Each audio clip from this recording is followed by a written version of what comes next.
Hello everyone, my name is Michael K and welcome to a Replica Airguns blank pistol review. Haven't done a blank pistol review in a while. They're just kind of hard to come by these days here in Canada because importation is very difficult with most blank guns. There's only a select few that we're allowed to import, and I can't even tell you why the ones really that we import or that are allowed to be imported are so much different than the other guns that are not. Our Canadian laws and regulations are kind of complicated. And for an importer to bring a blank gun in, they have to go to bat, I guess you'd say, with Canada Customs and argue the case. And once they win that case for, say, a certain style or brand or company of blank guns, then they can continue bringing them in fairly easily without having to argue that point again. But then if they bring a different name brand or type in, then again they have to go to bat with Canada Customs, argue whether these guns are whatever, and they have to argue their case, whether they're signaling devices, blank guns, replicas, all of that has to be argued, and they have to prove their point in order to bring them in. So that's potentially one reason why it's so difficult to bring blank guns into Canada. Most importers just really don't want to bother with all the politics involved. That said, we are bringing in a lot of our ROHM blank guns. We've been able to find an importer that successfully argued their case, I guess you'd say, with Canada Customs, and that line of blank guns has been accepted for import. So that's why we're able to get those ROHM models. Not all of the ROHMs, but certainly quite a few of them. Alright, getting back to this gun, this is the ME9mm P.A.K, and it is a 9mm blank pistol. Now I came by this gun, I had to trade off several air guns in order to acquire this pistol, but it was one that I definitely wanted in my collection. Again, it's really hard to get here in Canada. I haven't seen really any American or Canadian reviews on it, so to speak. When I did my YouTube search, when I did my Google search, all I found was UK versions of this gun. So there probably aren't very many of these pistols floating around here in Canada, or I would imagine even in the US. So let's get into some specifications quickly. This gun again shoots 9mm P.A.K blanks, and if you haven't seen what those guys look like, here's one for your viewing pleasure. Okay. It's a 9mm blank. It has an 8-round single stack magazine. Let's take a quick look. I'll keep this out for now. Now I put some pre-used blanks in here. These ones have all been shot. You can see they've all been fired. I just got 3 in here just to show you, to demo them. How it cycles and everything. We'll get that in a second. This gun shoots in single and double action. So you can see the hammer goes back as double action, and again in single action here. So double and single. Fairly heavy. I would say this is getting up into the 12 to 15 pound pull. A very heavy double action trigger. Single action is nice and light. Now a lot of times gun companies will purposefully make the double action trigger fairly heavy, so that first shot doesn't accidentally happen. You would have to purposefully put the gun in single action to get off that easy first shot. This gun weighs in at a fairly hefty 2.12 pounds or 960 grams. It's made in Germany, West Germany that is. And production for these guns started in the early 90s, so I really can't tell you exactly how old this gun. I don't know how long the production ran for these guns either. I don't know if they're even still in production. I couldn't find a lot of information even on the UK sites explaining whether or not these guns were still being made or sold as new. And again, I have not seen very many of these guns in Canada or the US. Now this is mostly a metal gun, but like a lot of blank guns, there's a fair amount of zinc or pot metal, I guess you'd call it. So now this is sticking because there's a barrel underneath it that's metal. But if I get into sort of the back here, the magnet isn't sticking. Best if I show you on here. See how it's sticking there because there's a steel barrel in it. Even the slide catch release, it's actually not a slide catch release, it's a takedown lever. It's not metal. But things like your magazine release are metal, screws are metal, hammer's metal, a lot of the springs, trigger's not metal. Magazine, as you can see, is metal. Or I should say steel. Quite often I say that. So what I'm talking about here, metal is, well, steel is a metal, alloy is a metal, zinc is a metal. Let's get basically into it. A lot of these things are metal. Aluminum's a metal. Steel is what I'm referring to as gun steel or gun metal. Steel is a very hard metal you typically use when you need strength. like in a gun, so when you're using high pressures. And so in a blank gun, it's not shooting an actual bullet. There isn't high pressure because most of the pressure just goes straight out the barrel. It's not having to push anything out, it just releases out the barrel. You don't need it to be. Pull this back just for a second here. You can see the barrel is metal. I will do a teardown, but the barrel is, again, steel, not metal. And like I said, a lot of parts, steel, steel, steel. Screws are steel, right? Screw in there is steel. Okay, pins and screws. Now, even though the breech is zinc, the barrel comes back into it a bit, so there's a little magnet, I guess you'd call it magnetic feel or whatever you want to call it. But there is some there because the steel barrel comes back into the breech somewhat, but it's not as magnetic as it would be if the whole breech was steel as well. And then the this is steel as well in here, right? Okay, and that would be your extractor. Alright, now I want to bring in a few other guns. I don't know exactly what copy this is, but I do have a pistol here.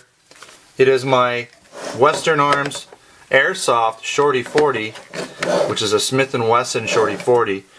And you can see here, especially like if you look at the safeties, very similar. Even the, well, this would be a catch release here, but on here it's the takedown lever, very similar. Just the whole style of the gun is very similar. Different sights, slightly different trigger guard, but even the magazines are very close. As you can see, you know, these guns are really similar in a lot of ways. Different hammer on it, on the Smith & Wesson, but very similar size, shape, look, feel. Okay, very similar. Another gun I have here is my ROHM Baron. It's more of a SIG copy, but kind of similar size and shape. So maybe they've sort of taken a little bit from both of these guns. I would say more the Smith & Wesson. The SIG is more squared on the top, right? So, but there is some similarities. Okay, but again, I'm going to have to go with the Smith & Wesson 40 in the compact Shorty 41. Just everything about it. Look at even the top, sort of the angles there, all of that. Just the whole shape is very similar. Now I just want to quickly show you how the slide catch works. There is no slide catch, so it's internal. So in other words, when you cycle around, so that's the first round, second round, third round, and then it locks back. Okay, so it locks back. There's my blanks falling everywhere. But so on the last shot it locks back. There is no slide catch release. This does nothing. Okay, you have to pull the magazine out to release the slide. Okay, that's how that works. Now you do have your safety, and basically it just covers the firing pin. So you could dry fire this gun with the safety there, so it's not going to hurt it as much as if you were to hit the actual firing pin and have nothing in there, because then you could potentially damage the firing pin. But there's your double action, single action. Okay, it's ambidextrous safety. Let's take a quick look around while we're here. You'll notice it's not flawless. There is some markings, some sort of wear on it. It's not perfect, but it's not bad. It's in pretty good shape actually, when you consider it all. Okay, ME. Extract your magazine release. The grips. Safety.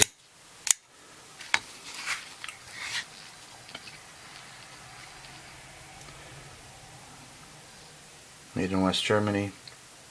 Some sort of marking there, I'm not really sure what that is. There's your extractor, steel again, ME, ambidextrous safety, steel hammer, your sights.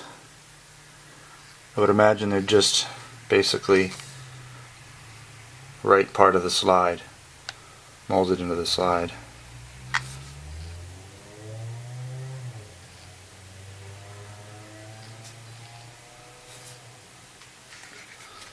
Your barrel. Now let's get this locked back.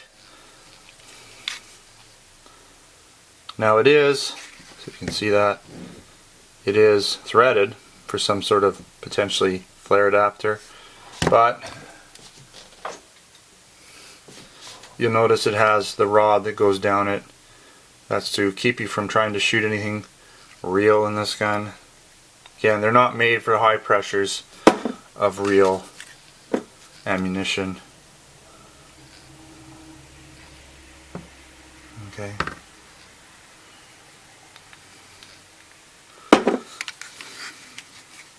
Let's field strip this gun real quick here for you. Okay. So you just pull that around, pop it out, and there she is. She's apart. And again, you can see here, things like your springs are going to be steel. The barrel is definitely steel. The barrel bushing is steel. Okay. The reason this is magnetic to some degree is because the barrel comes all the way back through. I don't know if you can see it, but there's sort of a barrel, an inner barrel that goes into the breech, and that's what's holding this magnetic part on there. But you know, a lot of the stuff, there's some springs and things that are steel inside. The steel parts in this gun, definitely a lot of good steel parts, so it's fairly well made considering.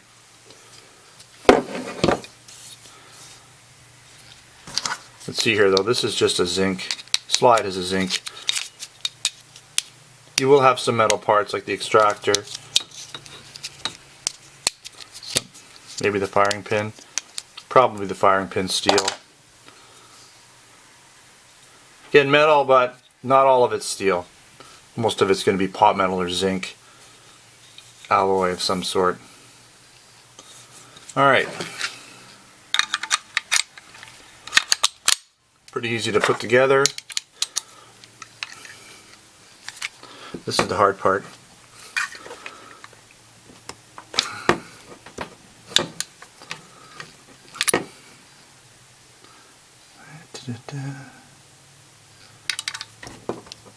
There it is. Let's pop it in, and there she is. Alright. Now I'm not really sure what to talk about too much here for pros and cons. Again, I haven't shot it yet. I do plan to do a shooting test for you sometime in the very near future, so stay posted for that. I'll put a link in here if I can remember to do that. But in terms of pros and cons, I guess some pros would be it's really well made. There is a fair bit of steel that you don't always find in blank guns. A lot of them won't have steel reinforced barrels. That'll just have a standard pot metal barrels, and a lot of the parts are going to be pot metal. Even things like the hammer and internal parts that could be better suited to be in steel. In a lot of the blank guns, those are going to be pot metal or zinc alloy. So this gun does have quite a bit of steel in it, which is great. It's a very heavy gun, and for a single stack magazine, having 8 rounds isn't bad at all. That's quite a few rounds in a single stack, more than enough. Now if you're a Smith & Wesson fan, it's pretty hard to find replicas in the Smith & Wessons, especially in those 40 cal Smith & Wesson versions. And funny enough, here in Canada, our police department does use Smith & Wesson firearms as their sidearm. I like that this gun is made in Germany. That attests to the fact that it is fairly well made. And just with my initial testing, the action seems to work really well. So when I put my pre-shot blanks in there and cycled them through the gun, everything worked very, very well. So I would imagine when I'm shooting the actual live ammo, it should cycle fairly good. I guess we'll find out when I do my field test review for this gun. Now in terms of some cons, probably the biggest one is where do you get this gun? How do you get it? Is it even made? There's not a lot of information on this gun. Here in Canada and the US, trying to find one may be pretty difficult. So if you want it, good luck trying to find one. Another con I would say is there's no external slide catch release. So it's kind of got that PPK-esque style where, yes, it will catch back on the last shot, but there's no slide catch release. You have to literally dump the magazine to get the slide to come forward. And with an actual Smith & Wesson style pistol like this, or SIG, there is a working external slide catch release on these guns, or at least this style of gun. Well, I guess that pretty much wraps it up. Again, if you're looking for a blank gun here in Canada, we have our Canadian Replica Airgun store where we sell a whole bunch of ROHM blank guns, very high quality, again, German-made blank guns. And the ROHM blank guns do incorporate a fair amount of steel parts in them. Even though there will be some zinc alloy parts, there's a fair bit of steel in the ROHM blank guns as well. So again, high German quality. Now if you're in the US, you can shop in our US Replica Airgun store, where we do have all kinds of models to select from. Some of our most popular would be the Zeraki and Echo blank guns. Now if you're into something other than blank guns, you can also shop in our Canada and US stores where we have air guns, airsoft guns, BB guns, knives, and other accessories, and of course blank guns. Alright, thanks for watching. Don't forget to subscribe. Check us out on Facebook and Twitter. Username is Replica Airguns. Hope you've enjoyed this video. Until next time, take care.